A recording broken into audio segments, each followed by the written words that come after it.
உலகெங்கிலும் இருந்து இந்த நிகழ்வை பார்த்து கொண்டிருக்கின்ற சன் தொலைக்காட்சி நேயர்களுக்கு அன்பின் வணக்கம்.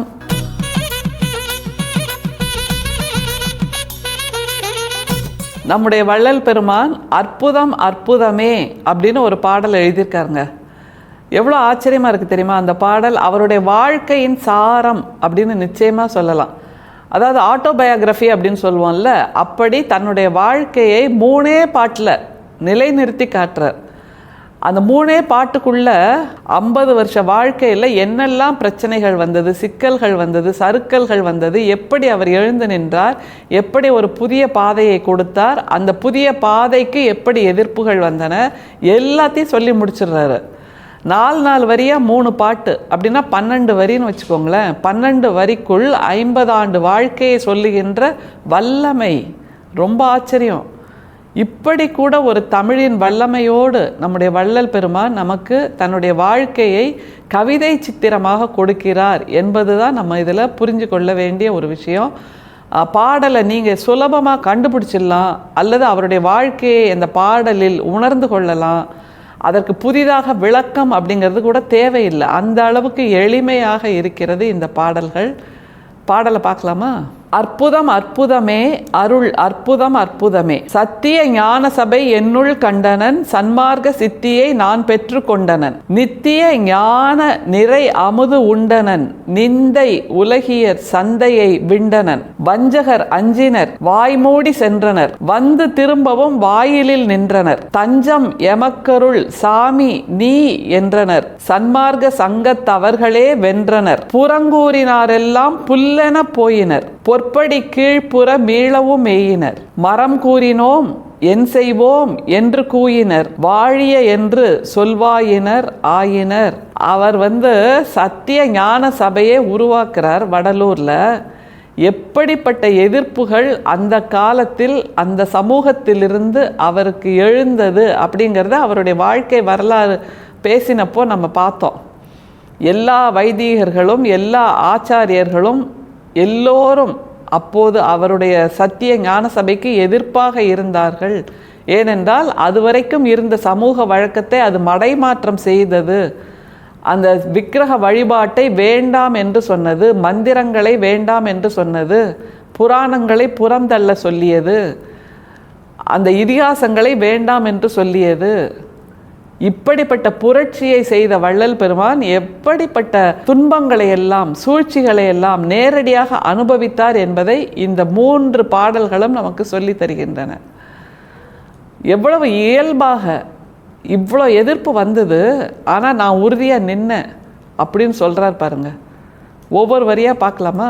சத்திய ஞான சபை என்னுள் கண்டனன், சன்மார்க்க சித்தியை நான் பெற்று கொண்டனன். இதுதான் ரொம்ப முக்கியம். சத்திய ஞான சபை என்னுள் கண்டனன், அதைத்தான் அவர் திரும்ப திரும்ப சொல்றார். நீங்க இறையை போய் வெளியில தேடாதீங்க, உங்க மனசுக்குள்ள போங்க, உங்க மனசுக்குள்ள பயணம் செய்யுங்க, உங்க மனசுக்குள்ள அந்த கருவறையை கொண்டு வாருங்கள், அந்த கர்ப்ப கிரகத்தை கொண்டு வாருங்கள், அந்த கோயிலில் கர்ப்பகிரகத்தின் புனிதத்தை உங்கள் மனசுக்குள்ள கொண்டு வாங்க அப்படின்னா அவர் அதை கொண்டு வந்து விட்டார். சத்திய ஞான சபை என்னுள் கண்டனன் ரொம்ப ஆணித்தரமாக சொல்றார் பாருங்க. அதனால்தான் அவர் அன்பின் பேரவதாரமாக இருந்தார். 10 அவதாரத்தை தாண்டிய உண்மையான பேரவதாரம் நம்முடைய வள்ளல் பெருமான் என்பதை இந்த முதல் வரியிலே சொல்லி முடிச்சிடறார். சத்திய ஞான சபை என்னுள் கண்டனன், நிறைவாயிட்டாராம். அது அவ்வளோ அழகாக சொல்றார். அடுத்தது என்ன உணர்ந்தார் பாருங்க? சன்மார்க்க சித்தியை நான் பெற்று கொண்டனன். சன்மார்க்க சித்தி அதுதான் நாம் தேடுகின்ற அந்த இறையின் அடையாளம். சன்மார்க்க சித்திங்கிறது சித்தி பெற்றவர் அப்படின்னு நம்ம சொல்வோம்ல. சித்தர்கள் எல்லோருமே சித்தி பெற்றவர்கள் அப்படின்னா அவர்கள் தங்களுடைய மார்க்கத்தை கண்டறிந்தவர்கள். அப்படி சன்மார்க்கம் என்கின்ற ஒரு புது மார்க்கத்தை, அந்த சித்தியை கண்டறிந்தவர் நம்முடைய வள்ளல் பெருமான். அது நாள் வரைக்கும் சொல்லப்பட்ட ஆன்மீக வழி என்பது புராணங்களை படி, கதைகளை படி, அதை பற்றி கேள்வி கேட்காதே, விக்கிரகங்களை வழிபாடு செய், உருவங்களை வழிபாடு செய் என்பது மட்டும்தான். அது எல்லாத்தையும் அப்படியே நகர்த்திட்டு சன்மார்க்கம் என்று மனிதர்கள் மீது நேசத்தை செய், மனிதர்களை கொண்டாடு என்கின்ற புதிய மார்க்கத்தை அவர் கொண்டு வந்தார். அதனால் அவர் சித்தி அடைந்தவராக உணர்ந்து கொண்டார் என்று வள்ளல் பெருமான் 2 வரியில் தன்னுடைய வாழ்க்கையை நிலைநிறுத்துகிறார். அடுத்தது பாருங்க, நித்திய ஞான நிறை அமுது உண்டனன் நிந்தை உலகியர் சந்தையை விண்டனன். விண்டவர் கண்டிலர் கண்டவர் விண்டிலர்னு சொல்லுவோம். ஆனால் அந்த உலகியல் ஞானம் என்கின்ற அந்த சந்தையிலிருந்து வெளியில் வந்துட்டாராம். ஆன்மீகத்தை சந்தைன்னு சொல்கிறார். ஏன் சந்தை? சந்தையில் என்ன இருக்கும்? எல்லாம் இருக்கும்ல, அதில் இல்லாததே இருக்காதுல்ல. அப்படித்தான் இருக்குதான் ஆன்மீகம், அப்படித்தான் இருக்குது ஆன்மீகம். அதுலேருந்து நான் விண்டு வெளியில் வந்துட்டேன் அப்படிங்கிறார். அதாவது இதை வச்சுக்கோ, அதை வச்சுக்கோ, இதை வாங்கு, அதை வாங்கு, இதை ட்ரை பண்ணி பாரு, அதை ட்ரை பண்ணி பாருன்னு நமக்கு 1000 பரிகாரங்கள் சொல்லப்படுகின்றன. அது எல்லாமே வேண்டாம், அது எல்லாமே வெறும் சந்தை பொருள், விற்பனை பொருள். அது எல்லாத்தையும் விட்டுட்டு நான் வெளியில் வந்தாச்சு அப்படிங்கிறார். சரி, இதைத்தான் மற்றவங்களுக்கும் அவர் சொன்னார். அப்படி சொல்லும்போது என்ன ஆச்சான்?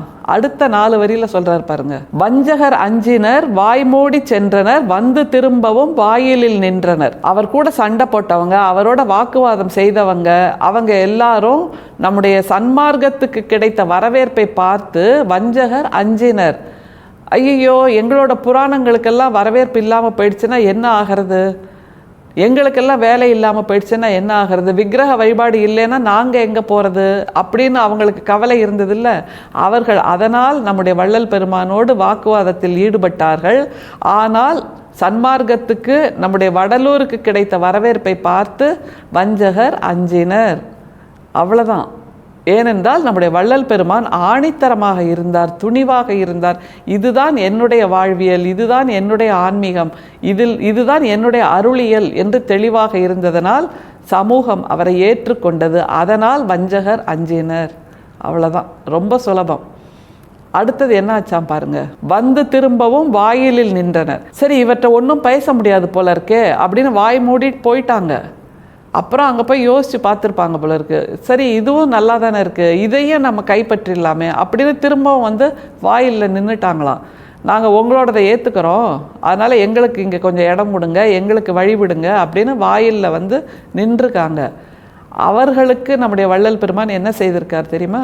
தஞ்சம் எமக்கருள் சாமினி என்றனர் சன்மார்க்க சங்கத்தவர்களே வென்றனர். அவங்க வழக்கம் போல அவர்களுடைய வார்த்தைகளை கொடுத்து, நீங்கள் தான் எனக்கு சாமி, உங்களுடைய சன்மார்க்கத்தையும் நாங்கள் ஏற்றுக்கிறோம், எங்களுக்கு உள்ளே கொஞ்சம் இடம் கொடுங்கள் என்று அந்த வைதிகர்கள் கேட்டிருக்கிறார்கள்.